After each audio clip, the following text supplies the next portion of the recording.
judges years ago said that the Constitution allowed slavery because of personal property rights. That's personal opinion. That's not what the Constitution says. The Constitution of the United States says we're all, it doesn't say that. It doesn't speak to the equality of America. And so I would pick people that would be strict constructionists. We got plenty of lawmakers in Washington, D.C. Legislators make law. Judges interpret the Constitution. And I suspect one of us will have a pick at the end of next 4 years. And that's the kind of judge I'm going to put on there. No litmus tests except for how they interpret the Constitution. Thank you. Senator Kerry? Minute and a half. Thank you, Charlie. A few years ago, when he came to office, the president said, these are his words, "What we need are some good conservative judges on the courts." And he said also that his two favorite justices are Justice Scalia and Justice Thomas. So you get a pretty good sense of where he's heading if he were to appoint somebody. Now, here's what I believe. I don't believe we need a good conservative judge, and I don't believe we need a good liberal judge. I don't believe we need a good judge of that kind of definition on either side. I subscribe to the Justice Potter Stewart standard. He was a justice on the Supreme Court of the United States. And he said the mark of a good judge, good justice, is that when you're reading their decision, their opinion, you can't tell if it's written by a man or a woman, a liberal or a conservative, a Muslim, a Jew, or a Christian. You just know you're reading a good judicial decision.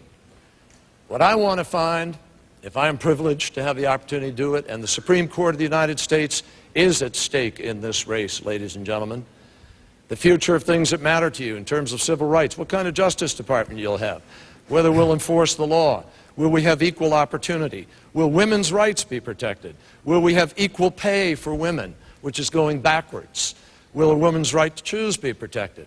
These are constitutional rights, and I want to make sure we have judges who interpret the Constitution of the United States according to the law. Going to go to the final two questions now, and the first one will be for Senator Kerry, and this comes from Sarah Degenhart.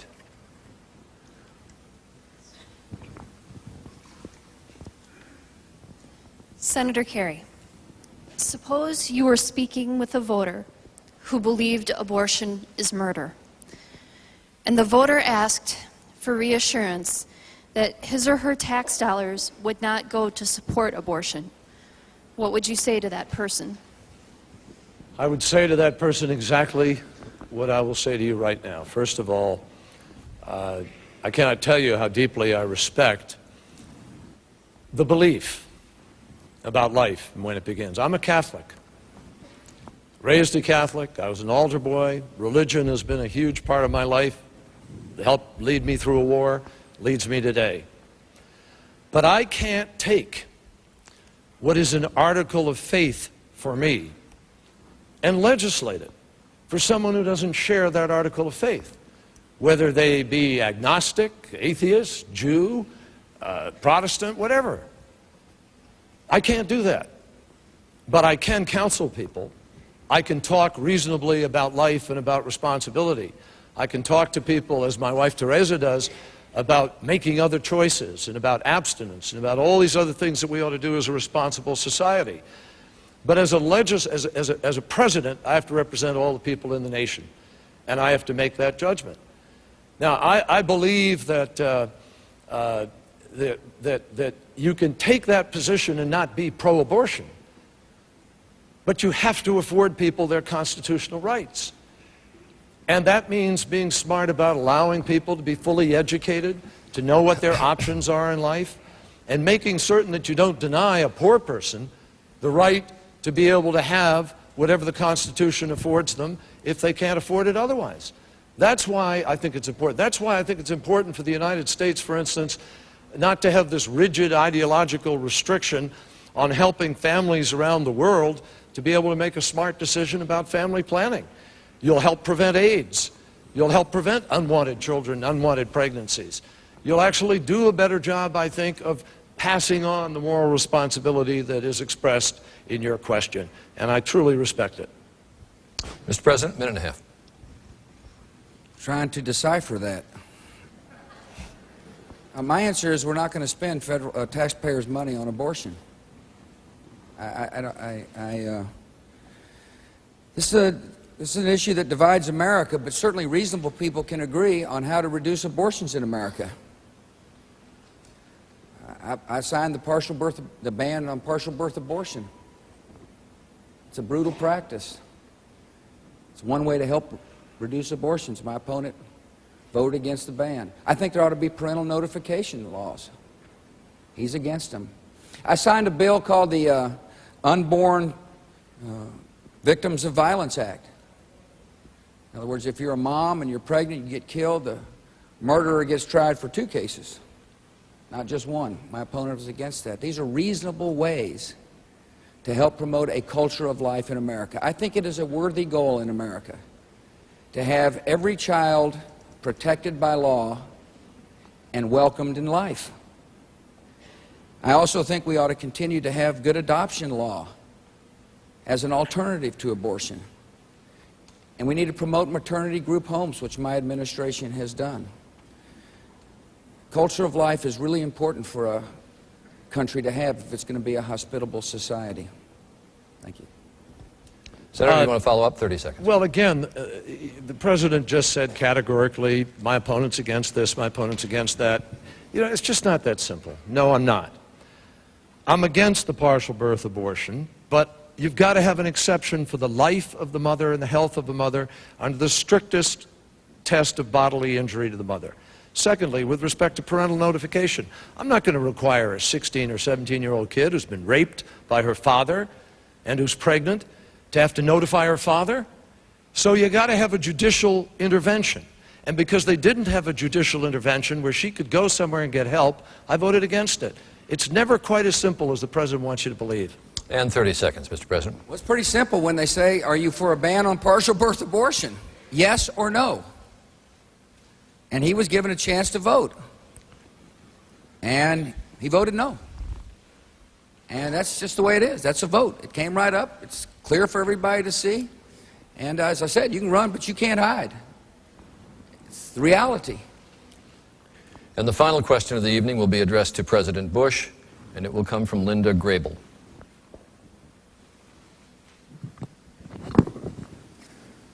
Linda Grable's over here. Put a head fake on us. I got faked out myself. Hi, Linda.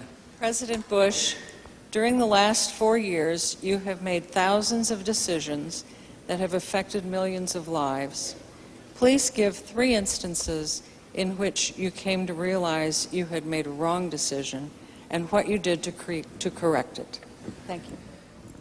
I have made a lot of decisions, and some of them little, like appointments to boards you've never heard of, and some of them big. And in a war, there's a lot of tactical decisions that historians will look back and say, you shouldn't have done that. You shouldn't have made that decision. And I'll take responsibility for it. I'm human. But on the big questions about whether or not we should have gone into Afghanistan, the big question about whether we should have removed somebody in Iraq, I'll stand by those decisions because I think they're right. It's really when they ask about the mistakes, that's what they're talking about. They're trying to say, did you make a mistake going into Iraq? And the answer is absolutely not. It was the right decision. The Dulfer report confirmed that decision today.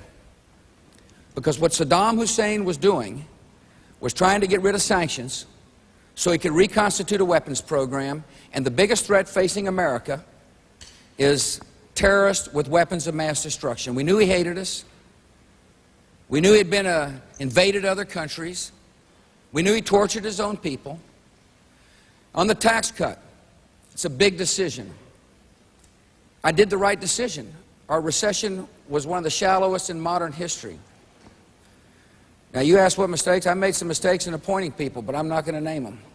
I don't want to hurt their feelings on national TV. But history will look back, and I'm fully prepared to accept any mistakes that history judges to my administration. Because the President makes the decisions, the President has to take the responsibility. Senator Kerry, a minute and a half. I believe the President made a huge mistake, a catastrophic mistake, not to live up to his own standard, which was build a true global coalition, give the inspectors time to finish their job and go through the UN process to its end, and go to war as a last resort. I ask each of you just to look into your hearts, look into your guts. Gut check time. Was this really going to war as a last resort? The President rushed our nation to war without a plan to win the peace. And simple things weren't done.